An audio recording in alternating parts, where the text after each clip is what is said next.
चलते देखा। जिनका ध्यान बिरंच शंभु सनकादिक सेना संभलते देखा। ध्यान लगाते हैं भंग हो जाता है, समाधि टूट जाती है।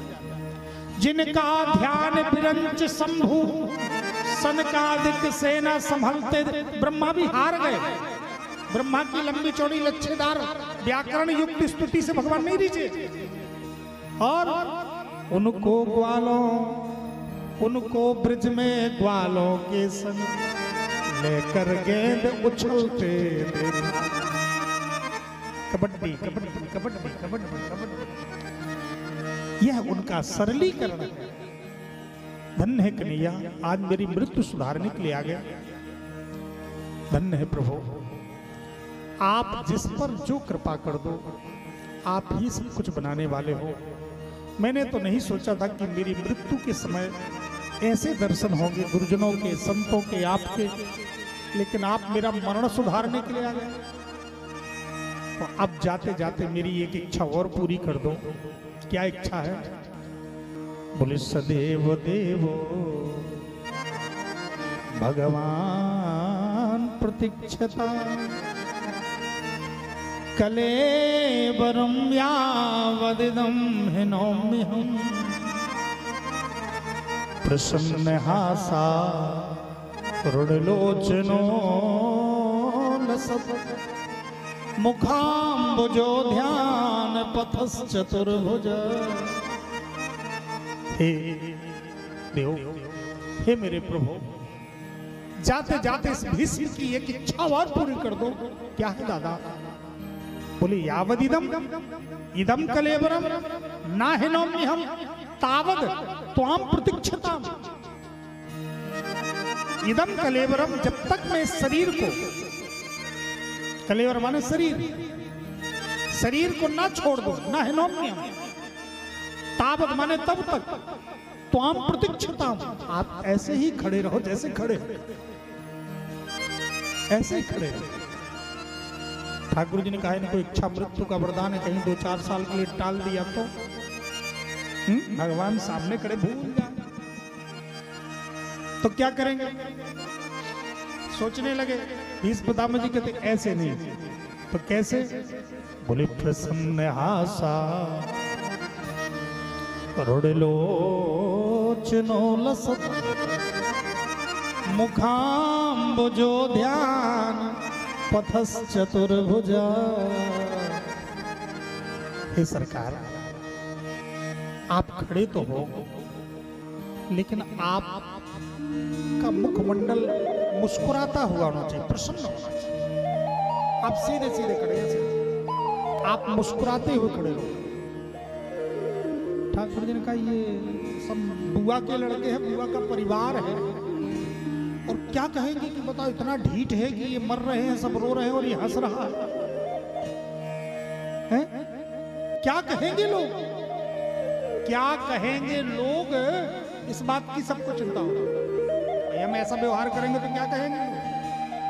ऐसा बोलेंगे तो क्या कहेंगे लोग? ऐसे कपड़े पहनेंगे, ऐसा व्यवहार करेंगे। भाई आप कहीं शोक सभा में जाओ तो ठहाका मार के हंसने लगो तो विपरीत व्यवहार है, और विपरीत व्यवहार वाले को निंदा का पात्र बनना पड़ता है, उपहास होता है उसका। लेकिन धन्य है भक्तों की इच्छा, ये भी अटपटे होते हैं भक्त, और इनकी अटपटी निष्ठा के कारण ही तो ठाकुर जी रीझ जाते हैं। बोले प्रसन्न हासा रुणलोचनो लसत् मुखाम्बुजो ध्यान पथश्चतुर्भुजा। हे प्रभु, आप मुस्कुराओ। ठाकुर जी मुस्कुराने लगे, कोई बात नहीं। और कुछ इच्छा? बोले कि इच्छा और है। मेरे जो इष्ट हैं चतुर्भुज है, जिसकी मैं आराधना करता हूं, और अभी आप 2 भुजा वाले बने हो, बन के आए हो तो आप वही, लेकिन बन के आए हो तो मेरी इच्छा है कि जाते जाते मैं आपकी 4 भुजा का दर्शन करके ही जाऊं। ध्यान पथस चतुर्भुज। आहा, ठाकुर जी ने कहा दादा आप तो पूरा भंडा फोड़ करके जाओगे हैं? अभी तो ये लोग मामा का लड़का कहते हैं फिर तो मंदिर बनवा के बिठाल देंगे, भगवान मानने लगेंगे 4 बजा दे। बोले नहीं, चाहे जो ऊपर मुझे दर्शन करा। मम ध्यान पथस चतुर्भुज, मेरे ध्यान पथ पर जो चित्र चलता है वो 4 भुजाधारी शंख चक्र गदा पद्मधारी, शांताकारम भुजगशयनम पद्मनाभम सुरेशम विश्वाधारम गगन सदृशम मेघवर्णम सुनांगम लक्ष्मीकांतम। अभी तो आप राधा कांत बने हो, अभी आप रुक्मणी कांत बने हो, लेकिन मेरे कौन है? लक्ष्मीकांतम कमल नयनम योग ध्यान गम्यम वंदे विष्णु भवहरणम सर्वलोकैकनाथम। हे लोकनाथ आप कृपा करो, वही चतुर्भुज मम ध्यान पथस चतुर्भुज। देखो बस मैंने निवेदन किया था, भगवान तो सर्वत्र एक बराबर एक से है, पर हमारा जैसा भाव जिस पत्थर पर हो जाएगा, जैसा भाव जिस जगह हो जाएगा, भगवान वैसा रूप धारण कर लेते हैं। भगवान का वही रूप होता है जो आपके हृदय में, वही रूप होता है। इसलिए कहते हैं कि भगवान अंदर बैठे। अंदर बैठे रहने का मतलब यही है कि भगवान बनते नहीं, हम बनाते है। तो वो भगवान बिन पग चले सुने, बिन काना कर, बिन कर्म करे, विज्ञाना आनंद रहते सकल रस भोगी, बिन बानी वक्ता बढ़ जोगी। लेकिन वही परमात्मा जब हम अपनी शुद्ध भावना से, निर्विकार भावना से, राग द्वेष रहित भावना से, छल कपट ईर्षा से मुक्त भावना से जब हम प्रभु का ध्यान करते हैं और चित्र बनाते हैं, वह चित्र उनका हृदय पटल पर बन जाता है। भगवान बन गए। भीष्म पितामह जी ने भगवान की शरणागति स्वीकार की। कैसी शरणागति? भीष्म पितामह जी ने अपनी बुद्धि को भगवान के चरणों में रख दिया, समर्पित कर दिया, और इसी को शरणागति कहते हैं। शरीर का क्या समर्पण? शरीर ठीक है, व्यवहार जगत के लिए है, पर वास्तविक जो समर्पण होता है वो बुद्धि का समर्पण होता है।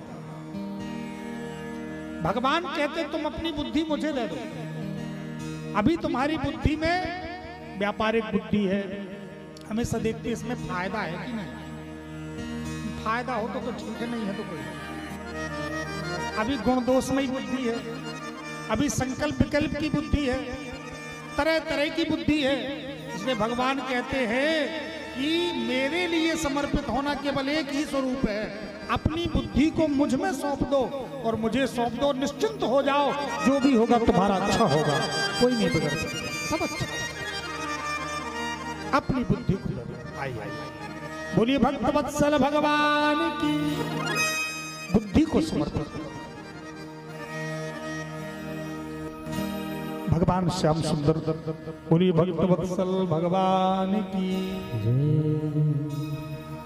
अभी अभी हमारे शिष्य कमलेश तिवारी जी सपना से, ये भी रेलवे डिपार्टमेंट में, और उपस्थित हुए बहुत बहुत आशीर्वाद, बहुत बधाई। बोलिए भक्त वत्सल भगवान की जय। आइए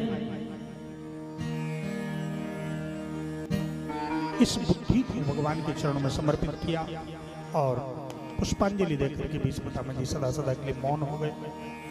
भीष्म पितामह जी का अंत्येष्टि आदि करके ठाकुर जी चले हैं और द्वारिका उपस्थित हो गए। जैसे द्वारिका वासियों को पता चला, तुरंत द्वारिका वासी प्रत्येक जजु प्रजा सर्वा भरतु दर्शन लालसा, सभी सारी प्रजा अपने भरतु के दर्शन की लालसा के लिए दौड़ पड़े सब। लेकिन सबके हाथ खाली नहीं, सबके हाथ में कोई ना कोई पुरस्कार है। यहाँ पर भागवतकार कहते हैं कि भगवान को किसी के पुरस्कार की जरूरत नहीं। हम 1 किलो मीठा चढ़ा दिए, 1 किलो पेड़ा चढ़ा दिए, फूल चढ़ा दिए, फूल माला चढ़ा दी, ऐसा नहीं कि उनको जरूरत है। लेकिन